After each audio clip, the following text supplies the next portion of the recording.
Using electricity to split water into hydrogen and oxygen can be an effective way to produce clean-burning hydrogen fuel, with further benefits if that electricity is generated from renewable energy sources. But as water-splitting technologies improve, often using porous electrode materials to provide greater surface areas for electrochemical reactions, their efficiency is often limited by the formation of bubbles that can block or clog the reactive surfaces. Now, a study at MIT has for the first time analyzed and quantified how bubbles form on these porous electrodes.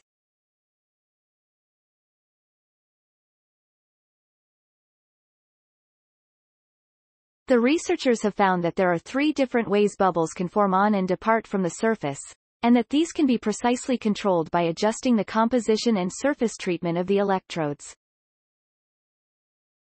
The findings could apply to a variety of other electrochemical reactions as well, including those used for the conversion of carbon dioxide captured from power plant emissions or air to form fuel or chemical feedstocks. The work is described today in the journal Joule, in a paper by MIT visiting scholar Ryuichi Iwata, graduate student Linan Zhang, professors Evelyn Wang and Batar Gallant, and 3 others. Water splitting is basically a way to generate hydrogen out of electricity, and it can be used for mitigating the fluctuations of the energy supply from renewable sources, says Iwata, the paper's lead author.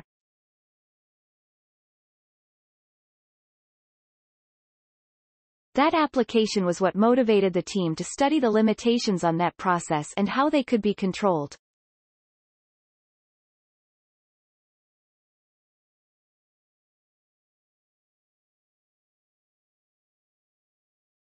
Because the reaction constantly produces gas within a liquid medium, the gas forms bubbles that can temporarily block the active electrode surface. Control of the bubbles is a key to realizing a high system performance, Iwata says.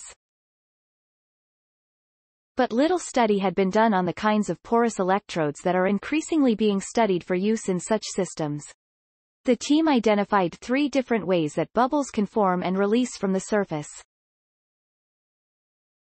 In one, dubbed internal growth and departure, the bubbles are tiny relative to the size of the pores in the electrode. In that case, bubbles float away freely and the surface remains relatively clear, promoting the reaction process. In another regime, the bubbles are larger than the pores, so they tend to get stuck and clog the openings, significantly curtailing the reaction.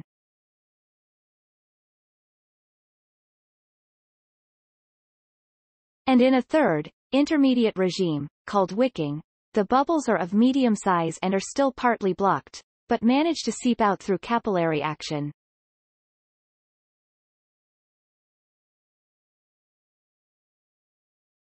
The team found that the crucial variable in determining which of these regimes takes place is the wettability of the porous surface.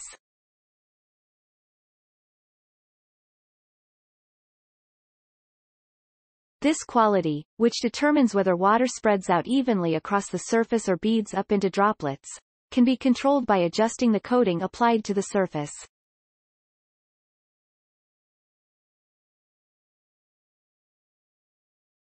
The team used a polymer called PTFE, and the more of it they sputtered onto the electrode surface, the more hydrophobic it became. It also became more resistant to blockage by larger bubbles. The transition is quite abrupt, Zhang says, so even a small change in wettability, brought about by a small change in the surface coating's coverage, can dramatically alter the system's performance. Through this finding, he says, we've added a new design parameter, which is the ratio of the bubble departure diameter, the size it reaches before separating from the surface, and the pore size. This is a new indicator for the effectiveness of a porous electrode. Pore size can be controlled through the way the porous electrodes are made, and the wettability can be controlled precisely through the added coating. So, by manipulating these 2 effects, in the future we can precisely control these design parameters to ensure that the porous medium is operated under the optimal conditions, Zhang says.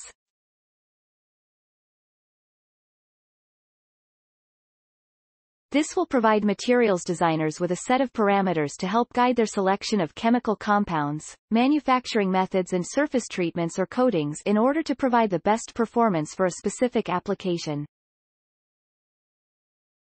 While the group's experiments focused on the water splitting process, the results should be applicable to virtually any gas-evolving electrochemical reaction, the team says, including reactions used to electrochemically convert captured carbon dioxide, for example from power plant emissions. Gallant, an associate professor of mechanical engineering at MIT, says that, "What's really exciting is that as the technology of water splitting continues to develop, the field's focus is expanding beyond designing catalyst materials to engineering mass transport, to the point where this technology. And now that we're starting to really push the limits of gas evolution rates with good catalysts, we can't ignore the bubbles that are being evolved anymore, which is a good sign." The MIT team also included Kyle Wilkie, Shuai Gong, and Mingfu He. The work was supported by Toyota Central Road Labs, the Singapore MIT Alliance for Research and Technology, SMART, the U.S. Egypt Science and Technology Joint Fund, and the Natural Science Foundation of China. Please support my channel to grow by pressing subscribe button and the bell icon. We will notify you technological news. Thank you.